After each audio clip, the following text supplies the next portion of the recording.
늘 동력하면서 영감이 되는 우리 박동기 변호사님, 그리고 조은태 목사님, 그리고 여기 와주신 우리 모든 분들 환영합니다.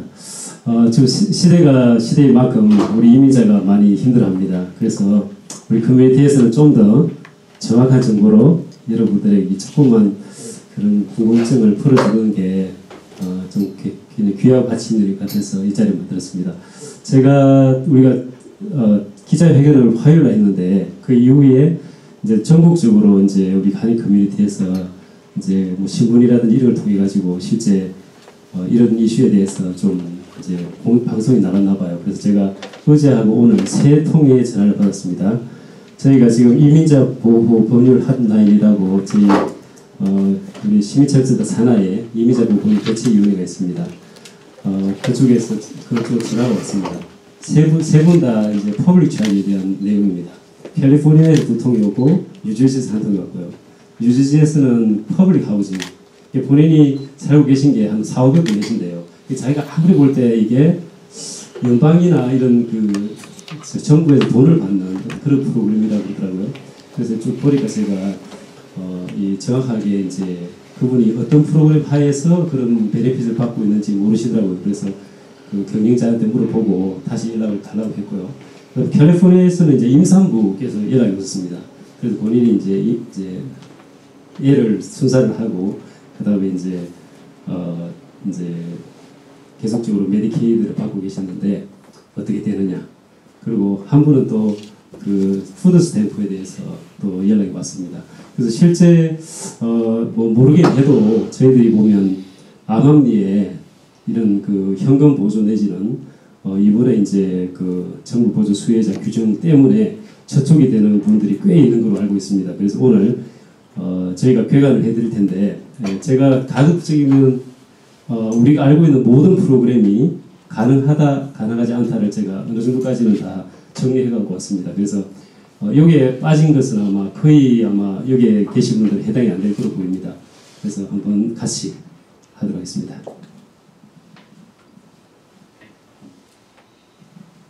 네, 저희 대통령께서 4일날 국정연설을 하셨습니다. 이게 마지막 이제 거의 말미에 있는 그런 연설문 내용인데요. 빨갛게 친 곳이 이제 대통령께서 원래 1년에 한 번 하는 연두 이 교서는 그 한 해에 본인 이제 행정부에서 어떤 정책으로 나갈 것이라는 것을 발표하는 그런 자리가 되겠습니다. 그 연두 교서에서 저 빨간색 친 내용이 있습니다. Support themselves financially. 그러니까 이민자가 와서 자기 자신을 서포트할 수 있어야 된다. 요거를 국정연설에 천명을 하시는 거예요. 그래서 요것이 바로 오늘 우리가 이야기하고 있는 퍼블릭 차지에 대한 내용이 그대로 반영되어 있습니다. 조금 올라가 보면은 그 메리트라는 말이 나옵니다. 서포트 위에. 그거는 뭐냐면 지금 캐나다가 채용하고 있는 이민 정책인데 우리 관계라든지 이런 걸로 오는 게 아니고요. 점수를 매겨요. 그러니까 뭐 나이가 40대면은 30점. 그 다음에 대학을 나왔으면 30점. 그 다음에 뭐 직업이 있다 20점. 뭐 그런 식으로 해가지고 그 점수를 맞추면 이민을 할 수 있는, 내가 우리 가족 때문에 오는 것이 아니고 내가 점수를 따야지만 올 수 있는 그런 시스템을 말합니다. 그래서 대통령께서 앞으로 추구하실 저 내용이 바로 메리트 시스템이에요. 자, 그렇다고 그러면은 1년에 우리가 100만 명을 이제 취업이나 가족으로 이제 이렇게 영주권을 줍니다. 그런데 그 중에 3분의 2가 가족을 통해서 옵니다. 자, 그렇다고 그러면은 이 말씀은 가족이면 확 줄여버리고 가급적이면 미국에서 잘난 사람 데리고 와서, 그죠? 좀 메리트가 있는 사람을 오겠다. 그래서 더 이상 미국이 이민 자유가 나라가 아닌 그런 나라를 꿈꾸는 것 같아가지고 제가 너무 네, 속이 상했는데, 저 낸시 펠로시 하원 의장이고요. 아마 보시는 분은 알겠습니다만 이제 대통령께서 그 연설을 마치시고 나가는데 이제 연설문을 찢은 굉장히 상징적인 건데요. 요 일러스트레이션은 한국에 계신 그 최재용이라는 아트 만두라는 그 화가신데 YTN에서 이제 사파를 그리십니다. 제가 허락을 받고 이걸 받았거든요. 그래서 앞으로 이 사파가 의미하는 게 참 많은 것 같습니다. 민주당하고 공화당이 이렇게 지금 대치 전국에 있습니다. 자, 그래서 대치되면 대치될수록 이민자 커뮤니티가 더 아파지는 그런 한 해가 될 거로 보입니다. 그래서 여기 계신 분들은 아마 서로서로 이제 의지하면서 힘을 냈으면 좋겠습니다. 자, 그럼 본격적으로 제가 변호사로서 하나씩 개관해 드리겠습니다. 변호사님께서 개관을 다 하셨기 때문에 간단하게 할게요. 네, 지금 발표가 이 정부 보조 수혜자 규정이 2019년 8월 달에 했고요. 원래 예정 시행일이 15일이었습니다. 근데 아까 말씀드린 대로 뉴욕을 포함한 5개 주에서 이제 가처분을 했는데 그 중에서 이제 다 풀렸어요. 가처분이 하급심에서. 근데 뉴욕이 끝까지 살아남아가지고 연방 대법원까지 갔습니다. 그런데 우리가 패소를 했죠. 며칠 전에. 이유는 뭐냐면 딴 게 없어요. 원래 이제 가처분이라는 것은 이게 굉장히 급할 때 주는 겁니다. 그죠? 급할 때 주는 건데 그래서 이제 그 판결문에 이렇게 간단히 읽어보면 하급 그러니까 연방 항소법원에서 전국에 예를 들면 전국에 영향을 미칠 수 있는 그런 가처분을 내리는 것이 잘못됐다. 그거는 대법원에서 할 수 있는 건데 하급심에서 그런 식으로 전국적으로 이거를 못하게 하는 것은 잘못됐다. 이런 판단 때문에 대법원에서 이 가처분이 풀린 거죠. 그래서 굉장히 이제 정치적이고 대통령의 의중을 반영한 그런 판결이라고 그렇게 나온 겁니다. 그래서 그 이후에 2019년 8월 달에 발표되고 시행을 하려고 했던 것이 드디어 2020년 2월 24일 날 이민국에서 그 규정을 발표한다. 이렇게 이제 못을 박았고요. 그리고 2월 5일자로 그 이민국 웹사이트에 그 새로운 양식하고 그리고 기존에 있던 양식을 변경을 했습니다. 그래서 맨 밑에 보시면은 129, 485, 539, 601부터 해가지고 빨갛게 칠해놓은 두 가지가 새로 추가된 겁니다. 944, 그 다음에 945. 이게 굉장히 필라웃 하는데 시간도 많이 걸리고 굉장히 힘든 그런 부분입니다. 제가 좀 이따 다시 설명드리겠습니다. 자, 그럼 퍼블릭 차지가 뭐냐? 자, 정부 보조 수혜자가 되면은 영주권을 안 준다. 그리고 내가 미국에 있으면서 다른 신분을 바꾸려고 할 때 안 줄 수 있다. 그 다음에 연장을 할 때도 안 줄 수 있다. 그리고 한국에서 비자를 받는다든지 아니면 이민 비자를 받고 들어올 때 이 퍼블릭 차지에 해당이 되면은 미국을 입국을 거절하겠다. 간단합니다. 여러 가지 이민국 규정상 뭐 추방을 시킨다든지 이런 이민 혜택을 안 주는 사유가 많습니다만 그 중에서도 이 퍼블릭 차지 룰이 예전에는 거의 집행이 안 됐습니다. 그런데 이번 대통령께서 이거를 강력하게 해서 가라는 자는 미국에 오지 말아라. 네, 그래서 그런 간단하게 말하면 그런 취지로 이런 규정들이 지금 진행되고 있고요. 그래서 예전에는 여러분들 한번 생각해 보세요. 내가 미국에 왔는데 관광비자로 왔어요. 근데 어떻게 하다가 신분이 없습니다. 그러다가 이렇게 하다가 좋은 배필을 만나가지고 결혼을 했어요. 근데 그때 제가 일을 하고 있었거든요. 한 5년 동안. 근데 세금 부분은 못했어요. 왜냐면 그 소셜은 없으니까. 그래서 예전 같으면은 이제 2월 24일부터 이게 지금이 되죠. 그럼 그 이전에 우리가 지금 살고 있는데 이런 상황에서 우리가 시민권자를 만나서 영주권을 신청하면 어떤 문제가 있었습니까? 불법 체류도 면제가 됐고 불법 노동도 면제가 됐죠. 딱 한 가지가 문제가 있는데 그게 뭐냐면은 초청하는 시민권자가 좀 잘 살아야 돼. 한 분을. 근데 그 기준이 되게 낮았습니다. 예를 들면 내가 싱글인데 서류 미비자 또는 그 신분이 있는 분과 결혼해서 스폰서를 하려고 그러면 22,000불만 보면 돼요. 1년에. 내가 만약에 가족이 2명인데 합의를 데리고 오잖아요. 그럼 26,000불을 보면 됩니다. 그래서 굉장히 낮았어요. 그래서 내가 시민권자로서 또는 영주권자로서 내 가족을 초청함에 있어서 이 재정 문제가 거의 문제가 안 됐습니다. 그리고 내가 돈을 못 벌잖아요. 그러면 누구한테 부탁합니까? 교회 친구한테 부탁해가지고 재정 보증을 세우죠. 그러면 아무런 문제가 없었던 것이 2월 24일부터 이걸 완전히 다른 세계로 넘어갑니다. 그래서 이런 여러 가지 규정들을 우리가 공부를 해야 되는 것이죠. 네, 그게 핵심이에요. 어쨌든 2월 24일은 이민을 준비하고 그 다음에 이민 신청서를 넣는 우리 커뮤니티에서는 아주 큰 사건입니다. 그래서 그거를 좀 말씀드리고 싶고요. 그러면 뭐가 차이가 있는 것이냐? 예전에 이제 변호사님께서 소개했습니다만 2월 24일 전에 적용되는 룰에는 딱 두 가지예요. 현금, 그 다음에 요양시설이죠. 우리 아프고 이렇게 하다 보면 이제 수술하고 난 다음에 뭐 2년 또는 뭐 1년 이런 식으로 오래 가서 길게 요양하는 그런 게 있습니다. 그 다음에 요즘 메디케이드로 이렇게 이제 연세가 되시면 양로원 같은 데 가세요.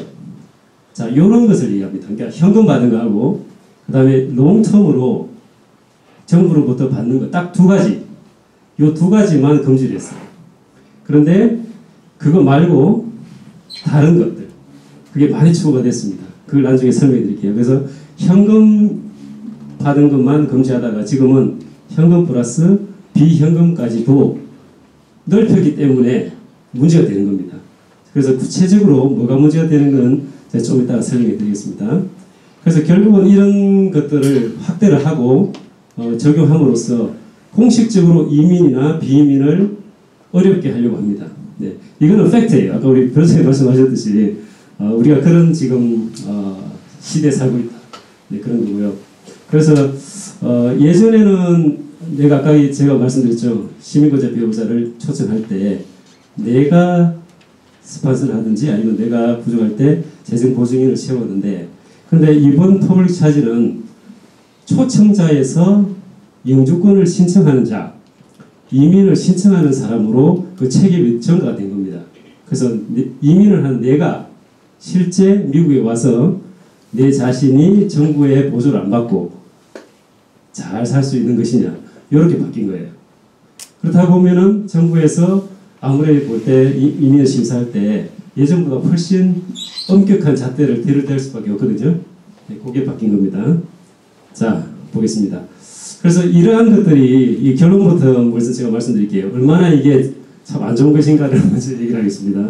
자, 이게 시행이 되면 2월 24일 시행이 되면은 카이저 패밀리 파운데이션에서 작년 9월달 조사한 겁니다. 카이저 패밀리 파운데이션은 그게 저소득층의 인권을 많이 보호하는 대표적인 기관인데요. 보시면은 지금 현재 이 규정이 2월 24일 날 적용이 되면은 만약 10명 중에 8명이 영주권을 신청한다고 생각해보세요. 그러면 확대돼 가지고 금지되는 것 중에 하나라도 해당되는 사람들이 10명 중에 8명이에요. 그러니까는 옛날에는 10명이 이제 이렇게 하면 한 명 정도가 이게 이런 규정 때문에 뭐 재정이 좀 부족하다든지 해가지고 문제가 됐었는데 지금은 그게 8명으로 올라가는 겁니다. 그러니까는 10명 중에 8명이 지금 확대된 어떤 금지 규정에서 자유로울 수 없다. 그런 거고요. 그 다음에 보시면 이미 신청자의 42%가 부정적 심사 결과에 예상한다. 아까 말씀드렸듯이 반은 거부된다. 뭐 그렇게 이해를 해주시면 되겠습니다. 자, 그 다음에 그러면 어떤 신청들 중에서 가장 타격을 많이 받는 것은 뭐냐? 그게 바로 미국에서 영주권을 신청하는 거예요. 영주권은 딱 두 가지입니다. 한국 사람들이 하는 거는 가족을 통한 영주권, 시민권자의 배우자, 영주권자의 가족들. 그 다음에 취업으로 하는 거. 취업 같은 경우는 내가 취업을 받기 때문에 이제 영주권을 주는 것이기 때문에 내 자체가 self-sufficient해요. 왜냐면 돈을 버니까. 그러니까 거의 문제가 안 되지만 가족으로 받는 것들, 아까 말씀드렸듯이 100명 중에 3분의 2가 이제 가족으로 오잖아요. 그러면 미국 내에서 영주권을 신청하시는 이 그룹들이 가장 타격을 많이 받는다. 네, 그렇게 이해를 해주시면 되겠습니다. 그리고 더 큰 문제가 아까 말씀드린 대로 이런 뉴욕만 해도 사실 우리 한국 커뮤니티에 비영리 단체, KCS라든지 많이 있습니다. 사회보장 단체가 많은데 그분들이 많은 노력을 하세요. 그래서 이런 그 정보가 없는 사각지대에 자주 찾아가지고 메디케이드 신청해드리고 많이 이렇게 하우징도 해드리잖아요. 그래서 그런 것들을 이제 우리가 사실은 너무 부족하니까 그렇게 하는 거거든요. 그런데 요 규정이 지금 되면은 현재 메디케이드에 가입되어 있는 15%에서 30%가 그냥 탈퇴한다 이런 겁니다. 왜냐하면 이렇게 받고 있다가 영주권을 못 받을 수 있기 때문에 그렇죠. 그래서 이 두 가지만 보더라도 이 규정들이 이 우리 커뮤니티에 직접적으로 영향을 미치는 거다 이렇게 볼 수 있고요. 자, 그렇다면 구체적으로 어느 분이 이 새로 개정되는 퍼블릭 차지 정부 수혜 보조 수혜에 해당이 되는 것이냐? 금방 했습니다. 영주권 신청자, 그 다음에 일반 비이민 비자를 신청하는 사람, 학생 비자, 뭐 이런 이투라든지 뭐 기타 등등 하는 거요. 그 다음에 이 빨갛게 칠한 거 세 개를 한번 주목해 보세요. 혹시 여기에 영주권자가 계실지 모르겠는데 영주권을 받으신 분은 요 개정된 퍼블릭 차지 룰이 적용이 안 됩니다. 근데 딱 한 가지 되는 게 바로 요거예요. 180일 이상 떠나갔다가 한국에 들어오는 경우, 그러니까 179일까지는 괜찮아요. 근데 180일 이상 나가가지고 들어올 때는 퍼블릭 차지 룰을 적용한다는 게 현 개정 규정이고요. 원래 사실은 미국을 떠나서 들어올 때는 1년 전에 돌아오면은 특별한 조치 없이 영주권을 가지고 들어올 수 있었죠. 1년이 넘어가면은 취소가 되고요. 그리고 그걸 피하기 위해서 재입국 허가서를 해서 2년간 갔다 오는 사람도 있는데, 예전에는 굳이 문제가 됐다고 그러면은 범죄가 문제가 됐어요. 내가 음주운전을 한 10년 전에 했는데 오래간만에 한국을 다녀왔는데 들어오다가 이제 범죄 때문에 뭐 세컨더리 인스펙션 걸려가지고 고초를 치르는 분이 있었는데 지금은 하나 더 있습니다. 뭐죠? 퍼블릭 차지. 그래서 180일 룰은 180일 이상 다녀오신 분들은 앞으로 내가 이 나라에서 셀프 서피션하다, 내가 나를 서포트할 수 있다는 걸 증명해야 된다, 이렇게 보시면 되겠습니다. 그리고 시민권 신청자는 해당이 안 됩니다. 아까 말씀드렸죠.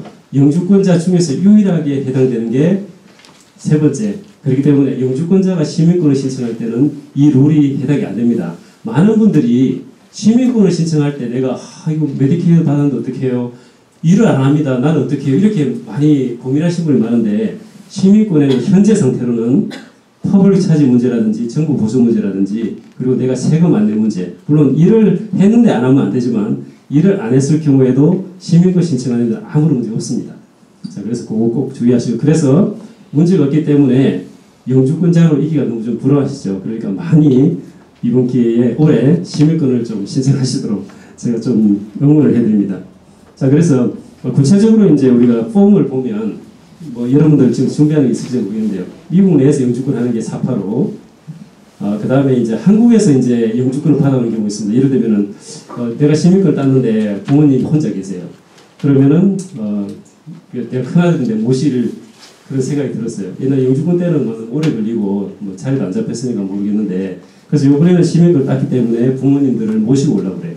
자, 그럴 경우에는 미국에 와서 바꿀 수도 있지만 영주권을 한국에서 이렇게 수속하는 경우가 많습니다. 왜냐하면 우리 어머니 같은 경우도 한번 미국 오시는 걸 너무 힘들어하세요. 왜냐하면 개밥을 줘야 된다고 그래요. 개밥을 안 줄 사람이 없다고.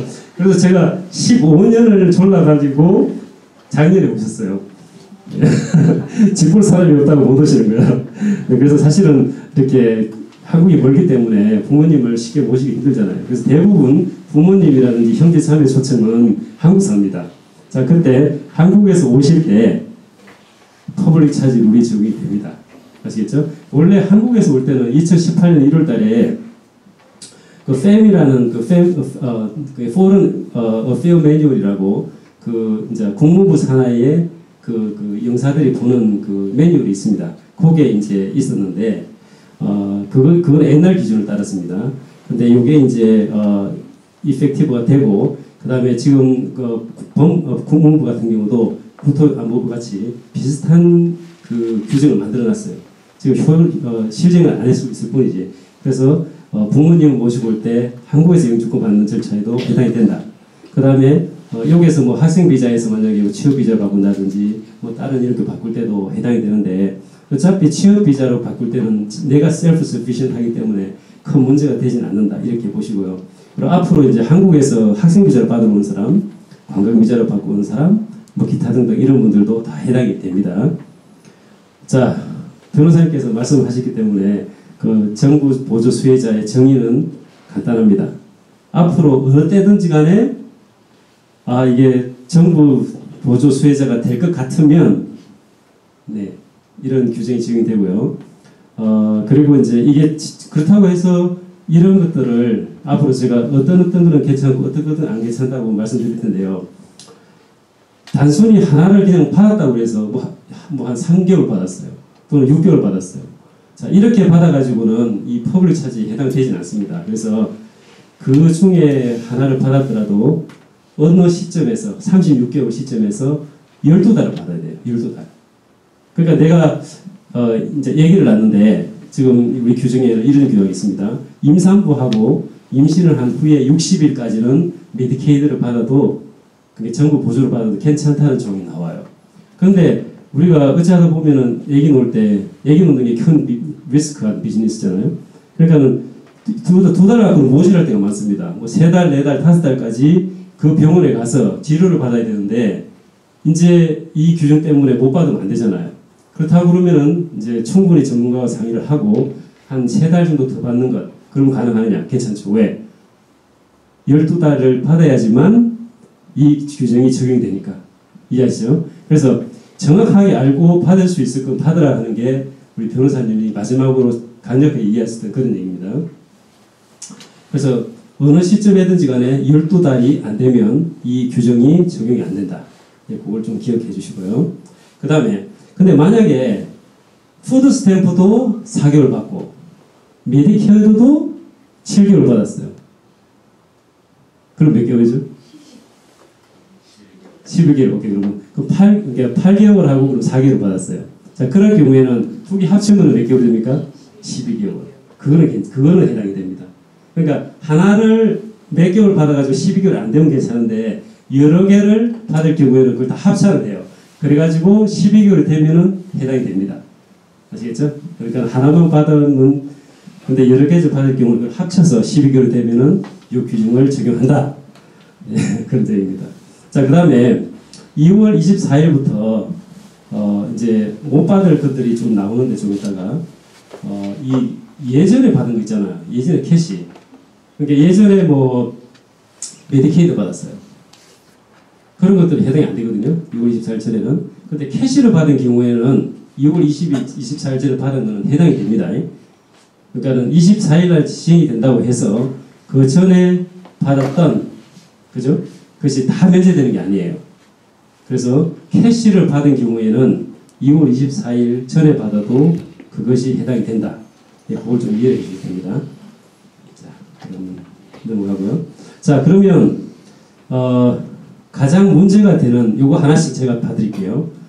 요거 중에서 하나를 받으면 그것 때문에 영주권을 안 주는 건 아닌데 굉장히 불리하다. 그러니까 한 90%는 안 준다 이렇게 이해하시면 됩니다. 쉽게 말하면. 자, 한번 보겠습니다. 첫 번째 SSI. 이거는 시민권자한테 주는 거죠. 그죠? 그렇기 때문에 일반적으로 영주권자 밑으로는 해당이 없어요. 근데 이거 받는 분 아마 없으신 것 같아요. 신분이 없으신 분이 받는 게 없는 것 같고요. TAF라는 것도 좀 그런 것 같고요.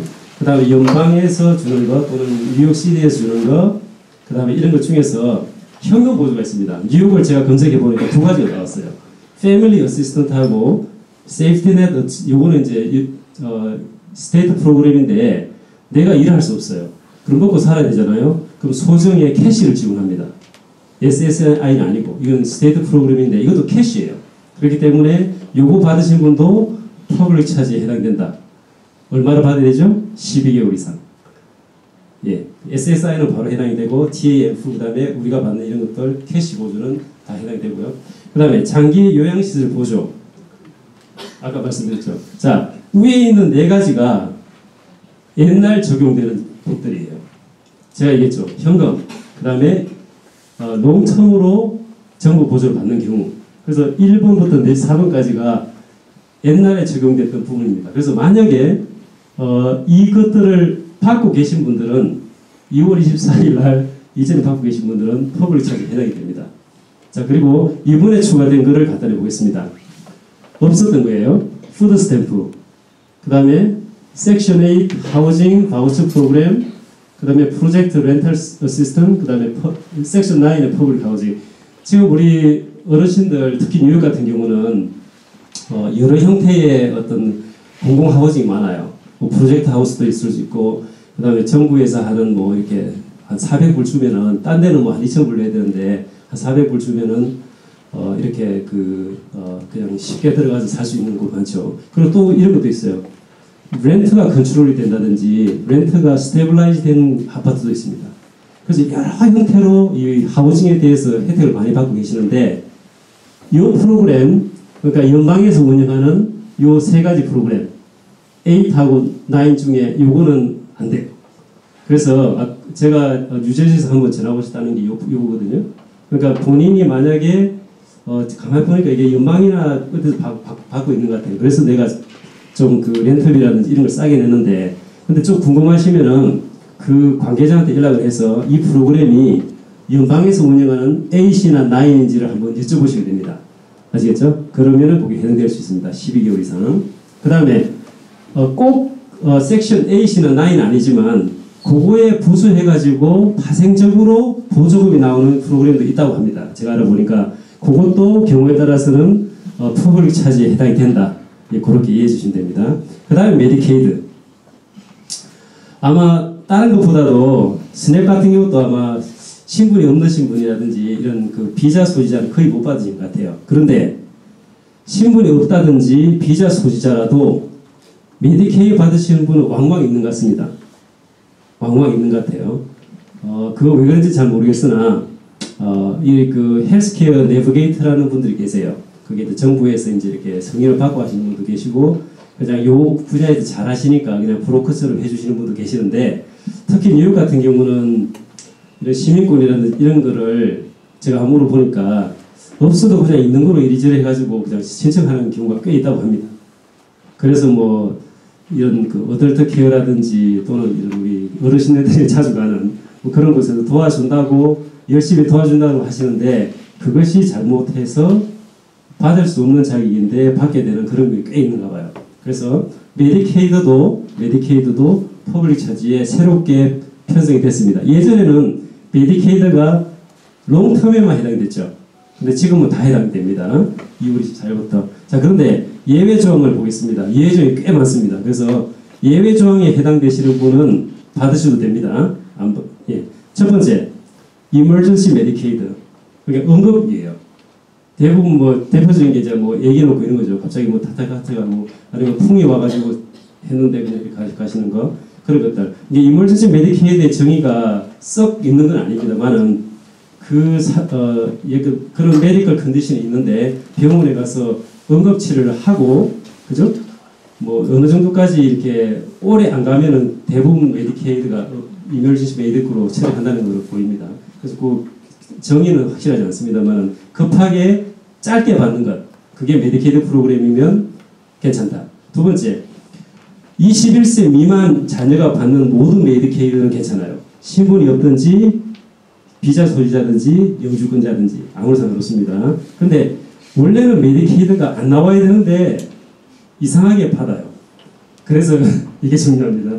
자, 그 다음에 그 메디케이드 중에서 애들이 받는 프로그램이 뭔가를 제가 보니까 올 키즈라는 프로그램이 있고요. 그 다음에 EPSDT, 그 다음에 칩 세 가지가 있습니다. 칩은 많이 아시죠? 애기들이 받는 칩. 그거는 메디케이드에 해당이 안 됩니다. 그러니까 퍼블릭 차지가 안 되는 거고요. 그 다음에 아까 말씀드린 애기 놓을 때 메디케이드 받는 경우 그리고 애기 놓고 난 다음에 60일까지 괜찮습니다. 자, 그게 그 프로그램이 Moms and Babies 프로그램인데 맞나요? 저기 우리 간호사 계시는데 맞나요? 프로그램이? 네. 그리고 학교에서 제공하는 메디컬 프로그램이 꽤 있는 걸로 알고 있습니다. 그 대표적인 게 이제 장애를 가진 장애 교육법 상에 이제 좀 지원하는 그런 프로그램이 있는 것 같은데 우리는 잘 모르겠지만 학교에서 받는 거는 해당이 없습니다.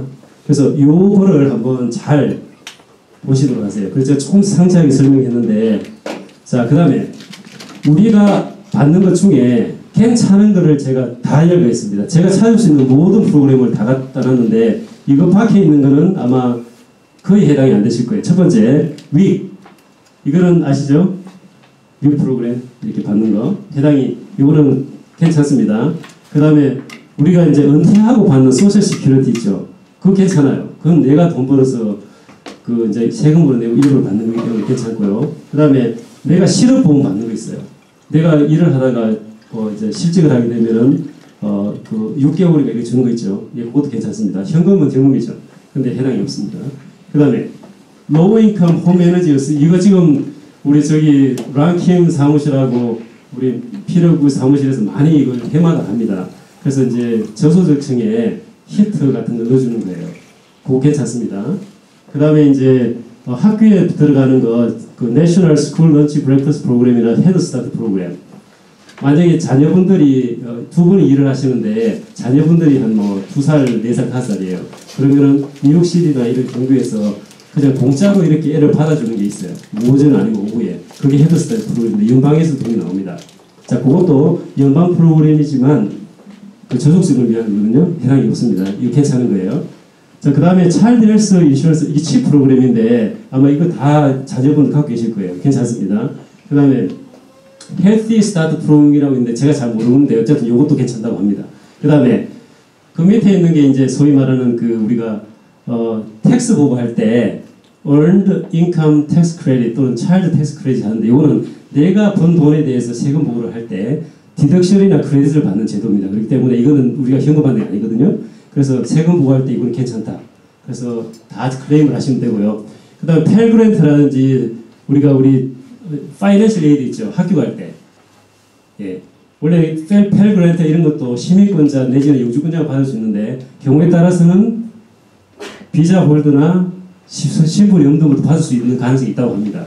그런데 이거는 퍼블릭 차지 해당이 안 됩니다. 그래서 애들 학교 보낼 때 혹시 이걸 받으시더라도 이거 현금 보증은 많습니다. 그래서 이거 괜찮습니다. 그 다음에 메디케어 중에서 파트 D 우리가 엑스트라 헬프라고 합니다. 아마 좀 연세 되신 분 아실 건데 이거 괜찮고요. 그 다음에 ACA가 이게 오바마 케어예요. 우리가 지금 프라이빗으로 네, 죄송합니다. 그래서 우리가 그 마켓플레이스에서 우리 오바마 케어 하죠.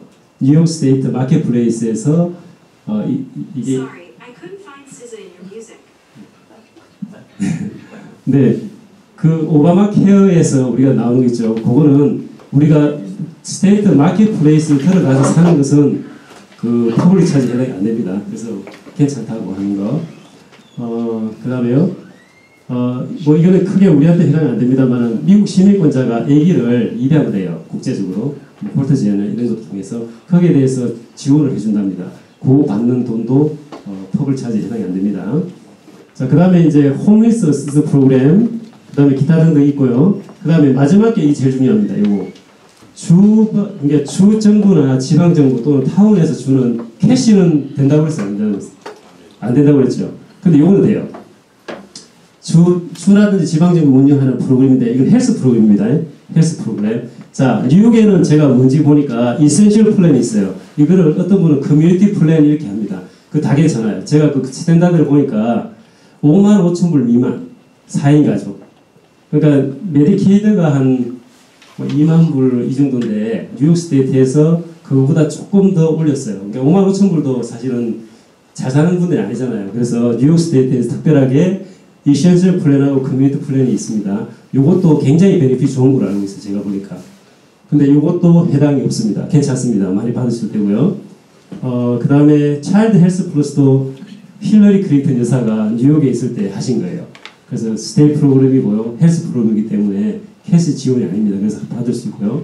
그 다음에 퀄리파이드 헬스 플러스도 마찬가지고 유저지는 제가 잘 모릅니다만 우리 변호사님이 보여준 거 보면 패밀리 케어 프로그램, 메디컬 이머전시 페이먼트 프로그램은 괜찮다고 합니다.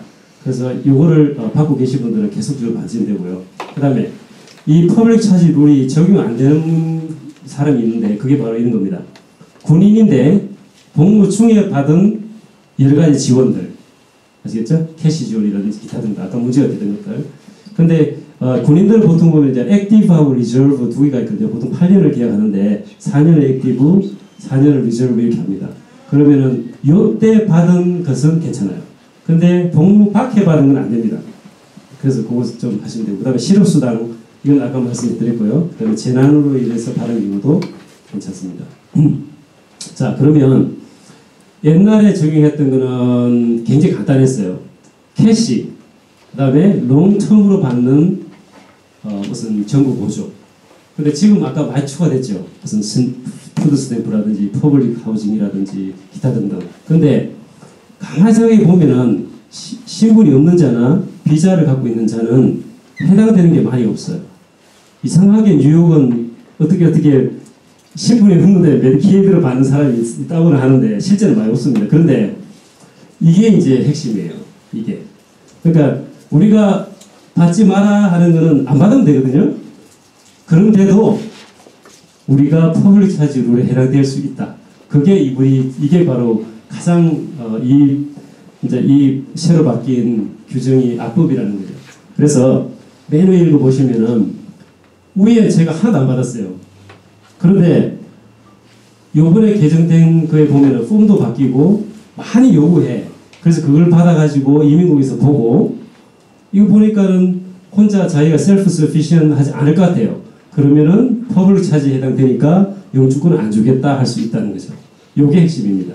그래서 이민국에서는 미래에 언제라도 정부 대상자가 될 가능성이 있다고 판단하면 퍼블릭 차지로 인정해서 영주권을 거부하겠다.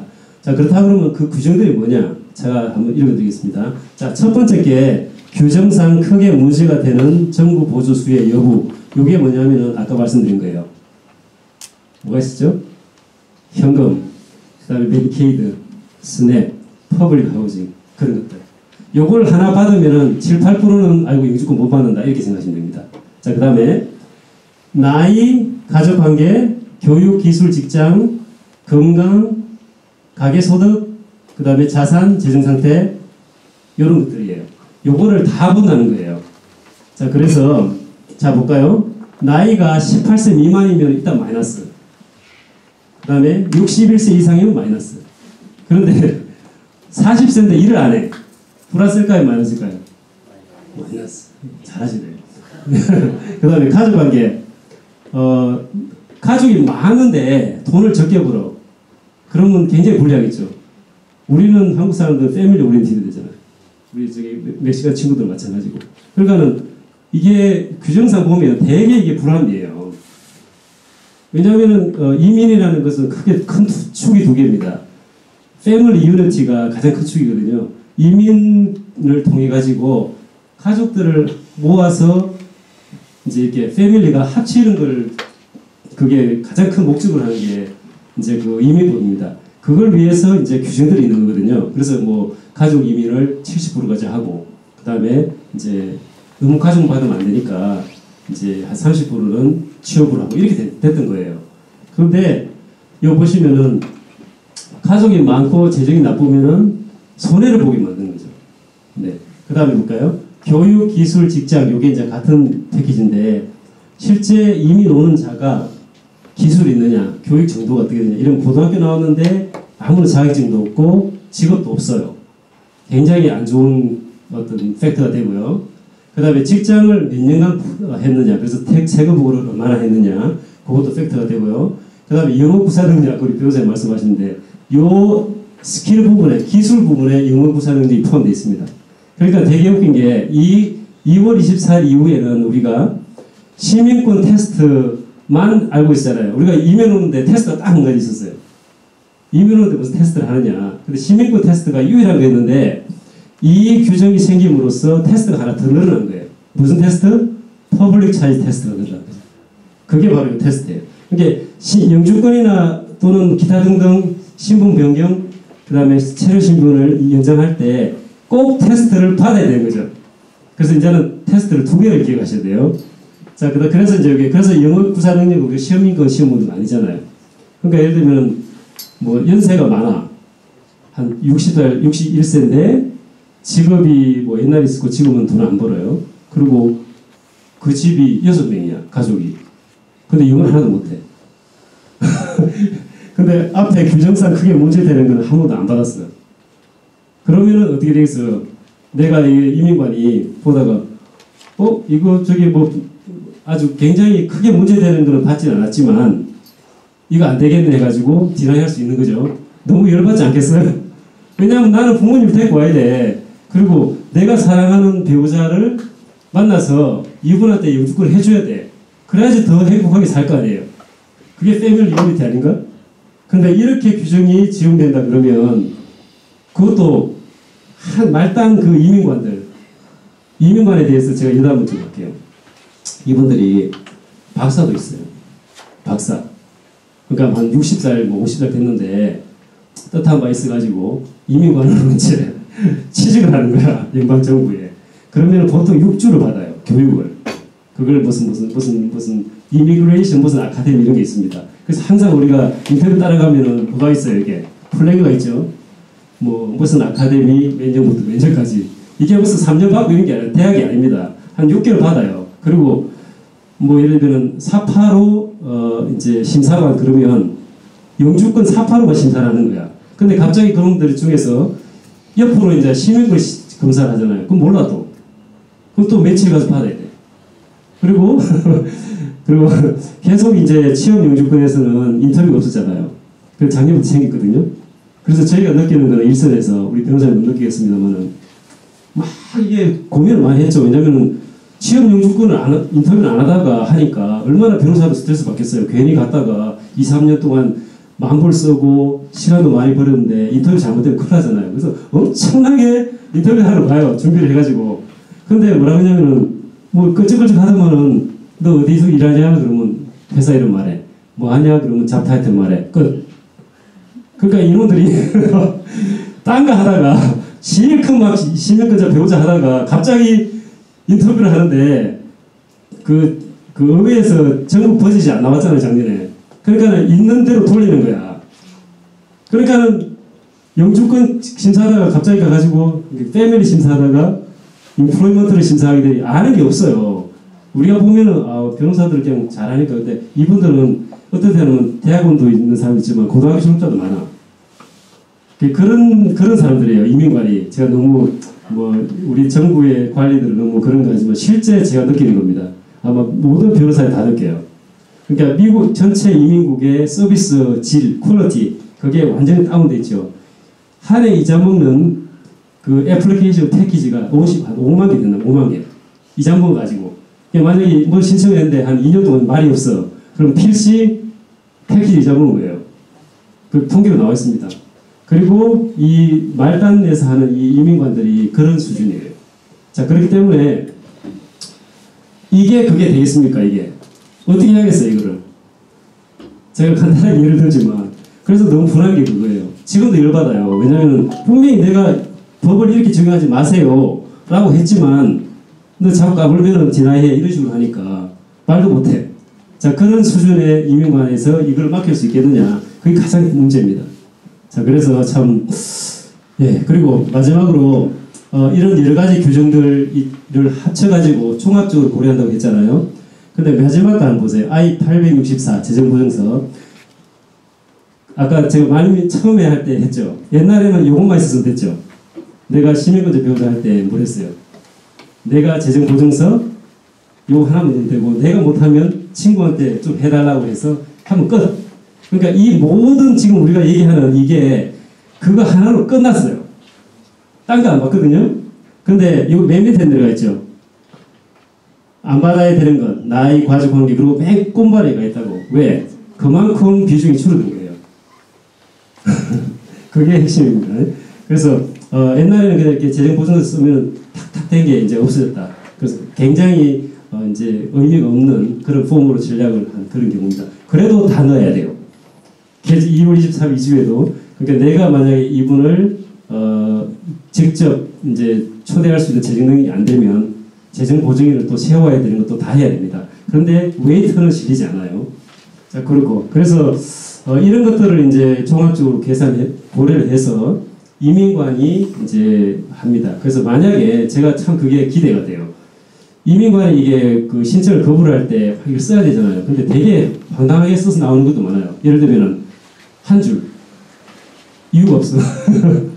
그런 게 많거든요. 근데 만약에 이거를 디나이를 시켜야 되는데 과연 어떻게 뭘 적용해서 어떤 말로 디나이를 시킬 것이냐 굉장히 기대됩니다.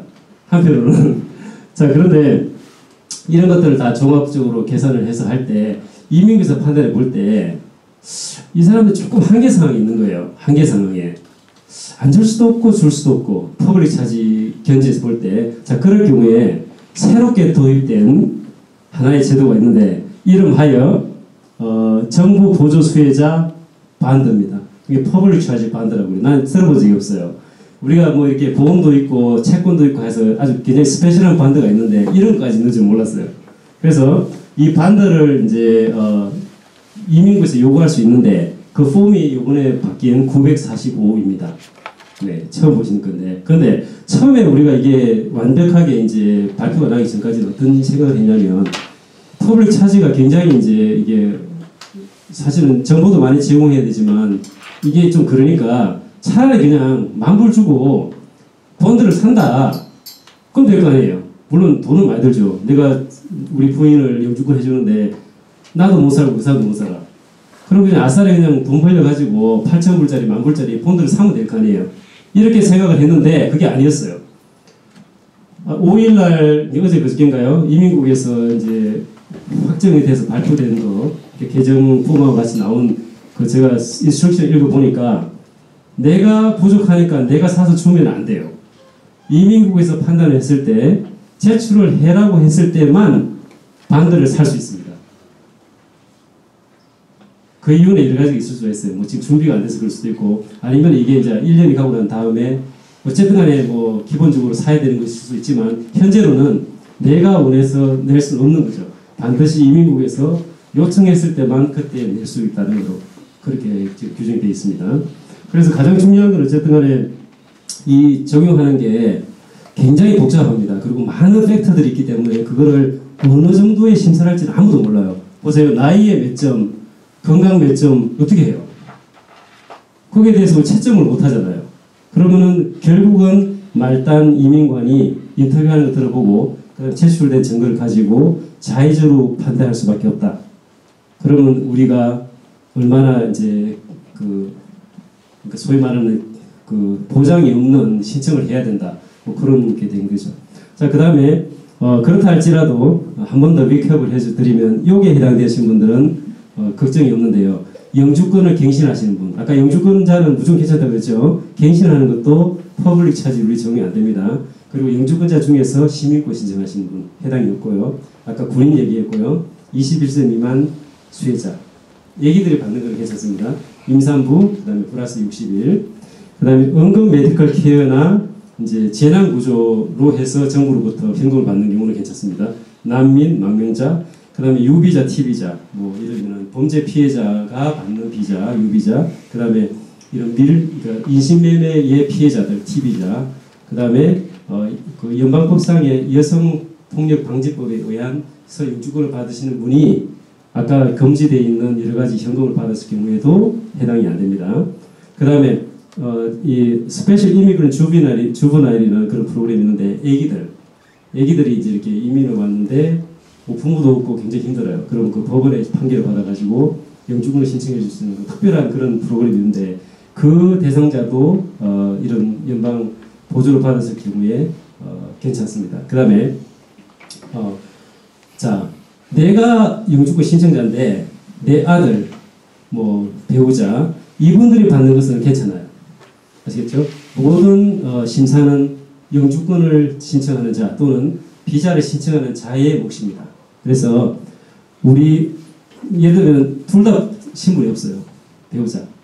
근데 나가 어떻게 하다가 보니까 영주권을 신청할 수 있게 됐어. 근데 부인은 못해. 뭐 예를 들면 여러 가지 이유 때문에 범죄가 있다든지. 자, 그럴 경우에 내가 신청을 할 때 부인이 받은 뭐 메디케어라든지 현금 지원을 문제가 되느냐 안 됩니다.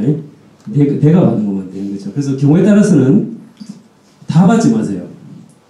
아시겠죠? 만약에 자녀분이 한 분 계시는데 꼭 뭘 받아야 돼요. 그러면은 그 중에 한 분만 받으시라. 그럼 되겠죠.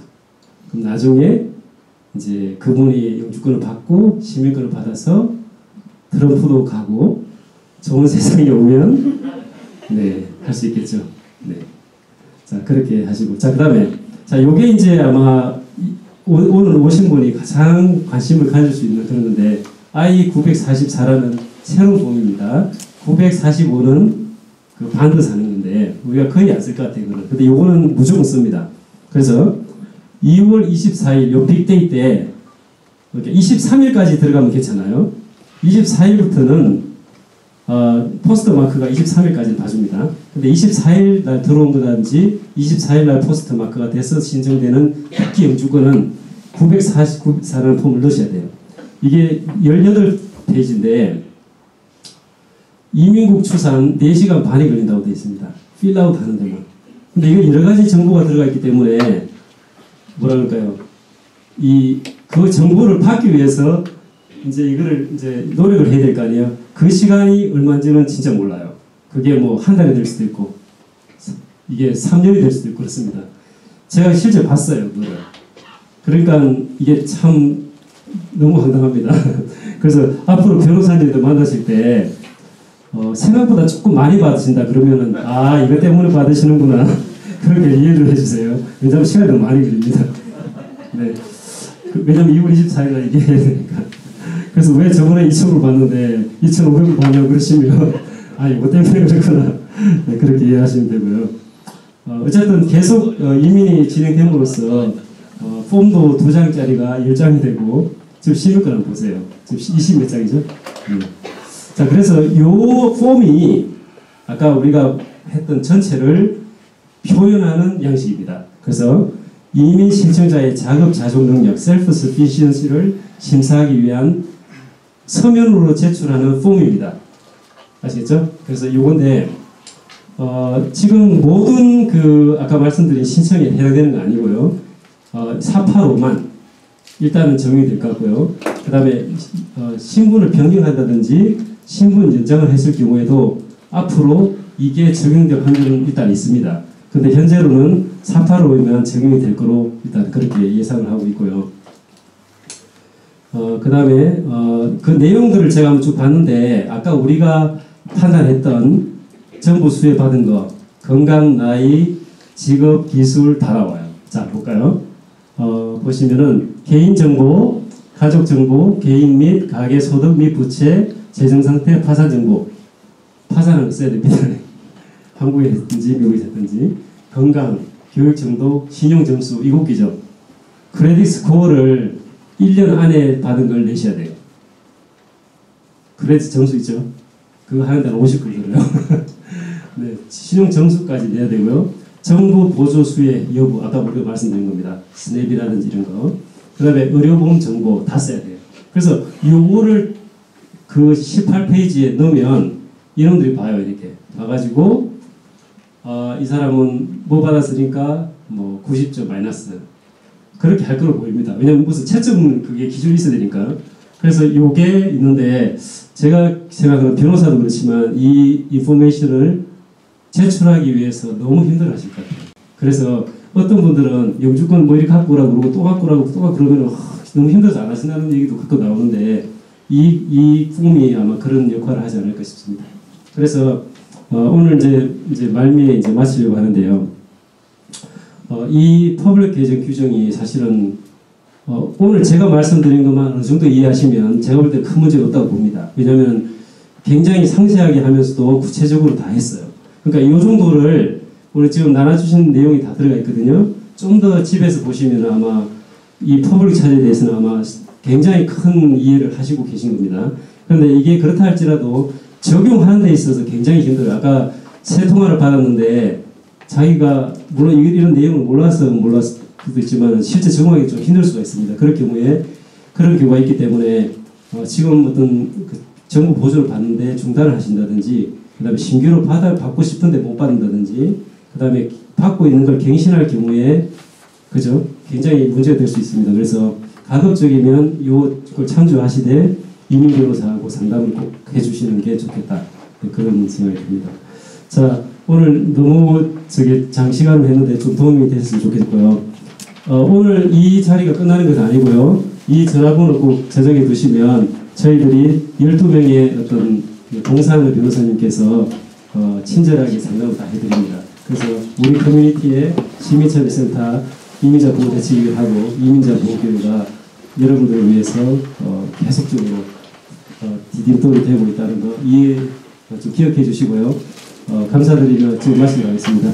감사합니다.